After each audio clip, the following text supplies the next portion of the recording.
last lesson of the year is over expected value. It's kind of a weird concept to think about because it doesn't make a lot of sense if you're thinking short term. If you are a gambler, you could put $1 down on a gambling game and make a lot of money with one spin of the wheel or one lucky pull, right? It could totally happen that you hit it big in just one try. But expected value isn't about that one random chance. It's like, let's say you played this game like all day, every day, right? What should happen statistically? What is expected to happen? So would you believe in roulette? It's in the casino's favor. That game, like, it goes on all day in a casino. Casinos are open 24/7. People are in there all the time, so they're playing roulette all day. The casino is playing roulette all day. The people that play the games come to the table and leave, come to the table and leave. But the casino makes money off of roulette. Are you with me on that? So that's kind of like the expected value in reverse. Let's say that we are a roulette player and we put $20 down on this second 12. If you're not quite sure what that is, the pictures on homework will literally explain. It's like, okay, just right here. There's 3 sets of 12. This is the second 12. So anything in this shaded region, I probably should have chosen a better color than green to shade that in, but anything in there, if that hits, they win, right? And here's what they tell you, that it's going to pay 2 to 1. So they'll even tell you what they win. If they bet 20 bucks, they would get twice that amount. So would you believe they win $40? Does that kind of make sense? Because it's not likely to happen. So what is the expected value of the play? Well, here's our formula. Like I said, we want this worksheet for next time for the quizzes. It's the win amount times the probability of a win minus your loss amount times the probability of a loss. So let's dive in, and writing these little things down is helpful. So let's talk about how much they'd win. Let's say this person won their bet. How much would they win? That's not a highlighter. How much would they win? 40 bucks. So we will put a 40 bucks right there. That's their win amount. Times, if you use parentheses, your calculator will love you of how to like punch this in properly. The probability of a win. It's been a few days, but you remember the roulette wheel has a total of 38 like numbers on it. Like some of them are red, some of them are black, and then a couple greens here. There's just 38 total. How many are in this section? How do you feel about 12 of them? Isn't that what they're like kind of called? So there's 12 ways to win out of the 38 numbers in that section. Is that cool with you where that came from? Cool. Then, according to this formula, I need to subtract away the loss amount. I kind of skipped over that when I was talking, but if they don't win, would you believe since they laid their $20 on the table, if they lost, the casino takes their $20 away from them, right? So the minus is the $20 that they bet, right, times how many ways there are to lose. Well, don't forget, there's still 38 total ways. And if we do a little bit of calculations in here, if there's 12 ways to win, and we take away those from all the 38 possibilities, would you believe there's only 26 ways to lose in that case, right? So that's how the expected value formula works. Cool? Now, let's just punch this in. If you punch in with me, that'd be awesome. And I'm just going to punch what we wrote down. I'm going to do 40, parenthesis, 12 divided by 38. See how I put that like in parentheses. Then minus 20. And then the parenthesis again, 26 divided by 38. And this should give us like how much money we would expect to either win or lose in the long run. If we made this bet like all day, every day, check that out. Did you get that number right there? Positive or negative? What do you think? It's negative. That means we would probably lose money in the long run, right? You know, if we made this bet all day, every day, we're going to round this to 2 decimal places, sorry, since that's money. So how about like a negative 105, and then we'll put the dollar sign in front. What that means is, hey, sometimes we'd win, you know. It's like, it's a pretty good chance of winning. We got 12 out of 38 chance of winning. Like, that's very decent, right? But isn't there more of a chance that we'd lose in that scenario? What makes it such a small amount is they pay us double if we win, and they don't pay us double if we lose, right? So in the long run, if you played that all day, you could expect to lose like $1.05, right? You know, because you'd win some, you'd lose some. You win some and lose some, but you probably come down negative at the end of the day. How about if they didn't do 20 bucks? What if they did the same bet, right? But they put down a $75 bet. Like instead of putting $20 down, they put down 75. So the one little thing that we really have to calculate is how much we win. Do you see how it pays 2 to 1? So I got to take that 75 times 2. And would you believe if we won, we would actually get $150 back, right? So it's going to be 150 times. There's still only 12 ways to win. It's the same bet, right? So the 12 out of 38 didn't change. If we lose, don't we lose our 75 bucks, right, that they put on the table, and there's still 26 ways to lose. So we'll punch that in and see what happens. How much would we have for an expected value? So parentheses do the work for us. And I also just double checked that I punched it in right, because sometimes I hit the wrong button. So got that big old dog punched in there. And ooh, we would expect to lose more. We'll round that to like 2 decimal places. So instead of 94 cents, you see that there's a 7 to the right of it, like 95 cents. Does that kind of sound okay? So why are we expected to lose more? Simple answer, because we're betting more. Like, you know, instead of betting $20 every time, we're betting 75 bucks every time, you know. So you're going to lose more in that scenario as the long run goes. So that's the expected value. Cool. And then here's a different bet. They're still playing roulette. They're going to do $5 bet on quads. What that means is they put their token like right here in the middle of these 4 numbers. So like if they spun the roulette wheel and 7 showed up or 8 showed up or 10 showed up or 11 showed up, we'd be a winner. Any of those 4 numbers would make it a winner, right? So here's the cool thing though. Since there's only 4 ways to win, it's risky to bet on that. Would you believe? Like, it's not the smartest bet in the world. It's like there's 38 numbers. You're only betting on 4 of them. So what they do to entice you to bet is give you better payout odds. You see, it would pay out 8 to 1, right? 8 to 1. So if we bet $5 and it pays out 8 to 1, you take it times 8, right? Because it's going to be 8 times your bet. Would you believe you'd win 40 bucks in that scenario right there? So $40 for the win. And then according to that formula that I should have put on this slide, but I cut it off, it's times the probability of a win. So since we're on roulette, are we down with the fact that there's still only 38 numbers possible? How many numbers out of the 38 are a winner on these quads? How many are a winner?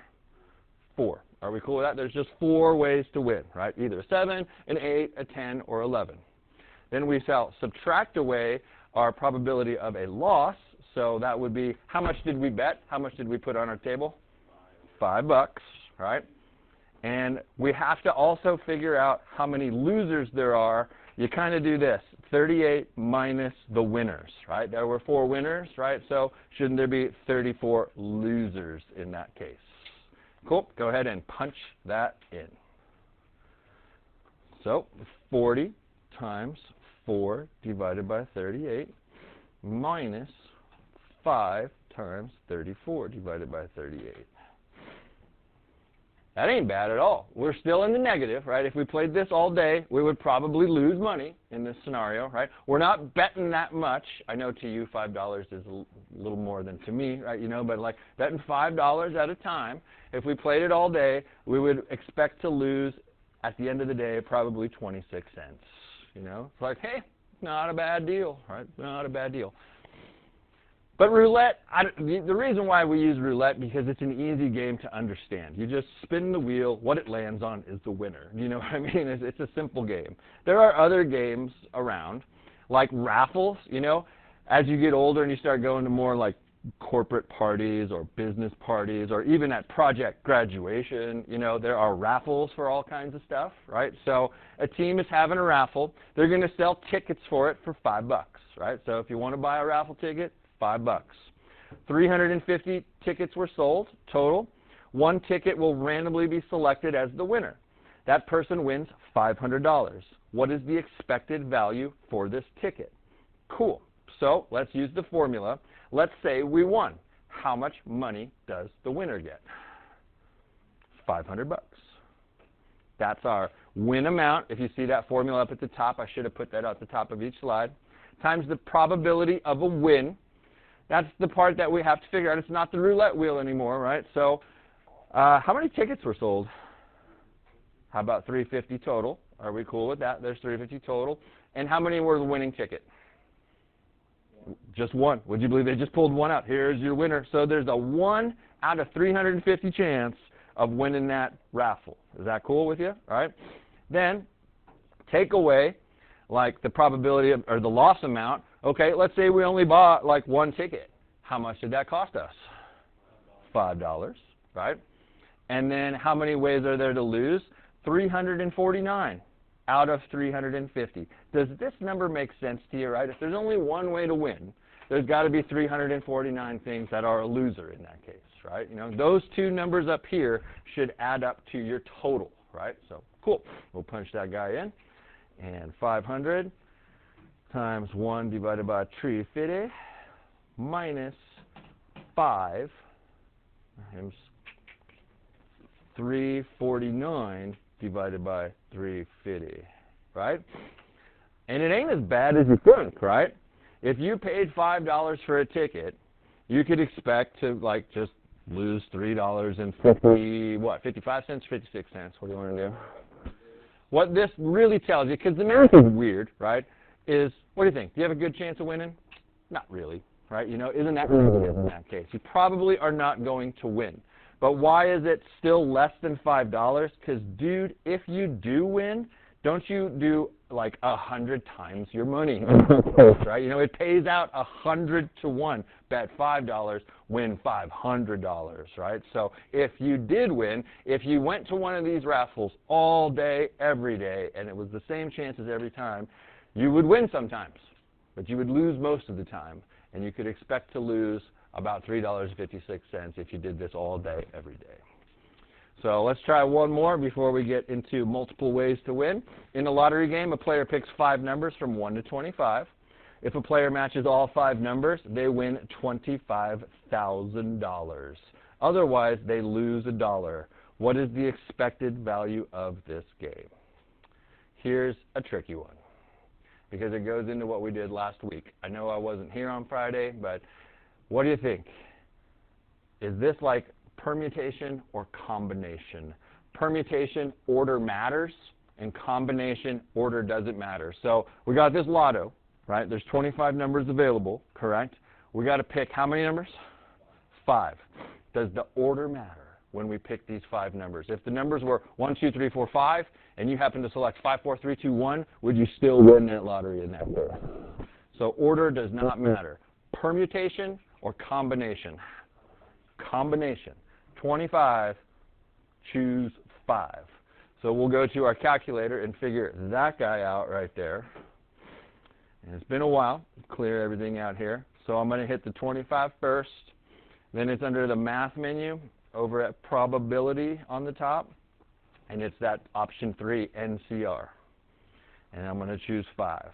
There are 53,130 different combinations of winning lottery or possible 5-number lottos, right?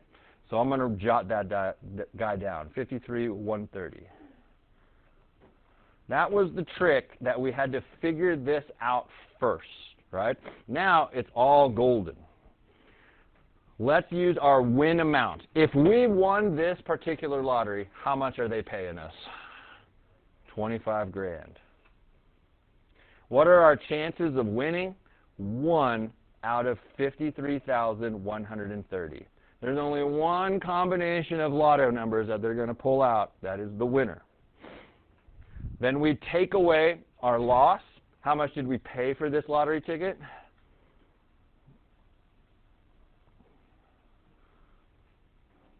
Dollar bill, yo. Dollar bill.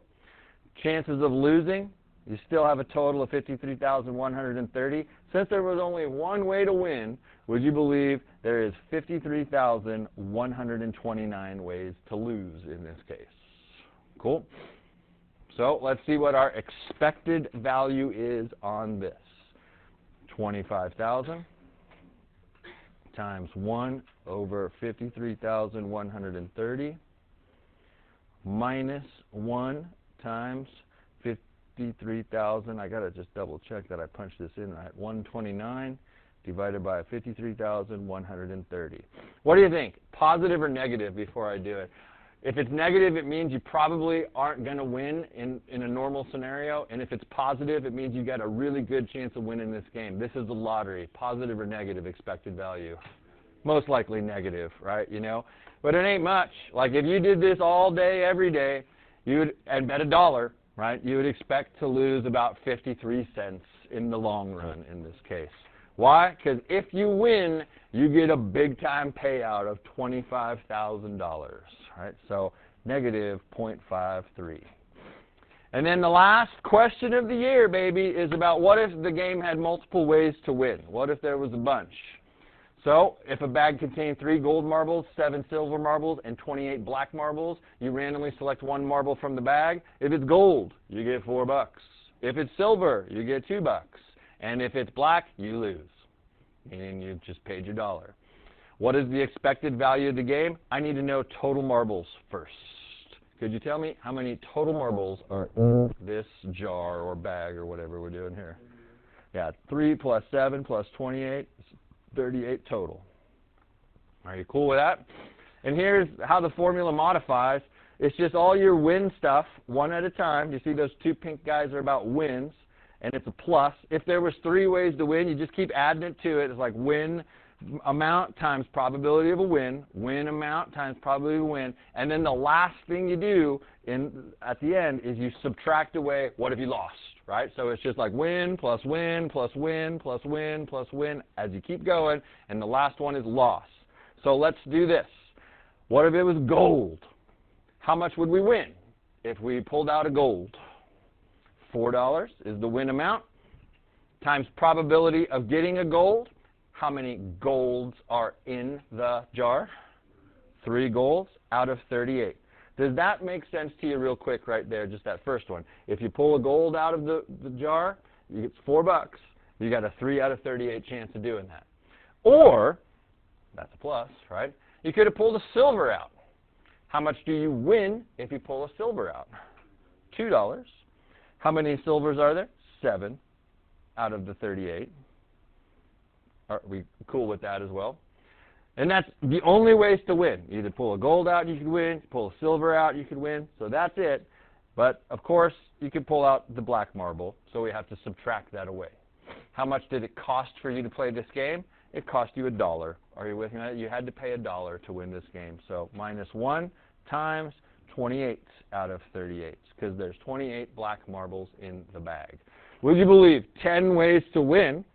3 of them are awesome, 7 of them are okay, right? And 28 ways to lose in that situation. Right? So we punch that all in from left to right and see what happens. 4 times 3 divided by 38 plus 2 times 7 divided by 38 minus 1 times 28 divided by 38. And we should expect negative 5 cents for a return on this one. Every game we played today had a negative expected value. That doesn't happen all the time. There could be games where it's better for the person playing to win. They just don't exist in real life too often, you know what I mean? But if you and a friend just made up a game and you didn't do any math behind it, it could be that your game favors the player more than it does the casino type person, right? So you might even see some of those on homework. It's also about like how much you win. Like if you won $1 billion and it only cost you $1 to play, like the win amount could totally trump the expected value, because it's like, dude, if you hit that just once, you are making up for all the losses. Does that kind of make sense? So it's all about that. The casino knows what they're doing with their payouts of like, why does this one pay 8 to 1? Why does this one pay 2 to 1? Why does this one pay 12 to 1? All right, so let's have a good day and finish, and we will end with a quiz for the final semester.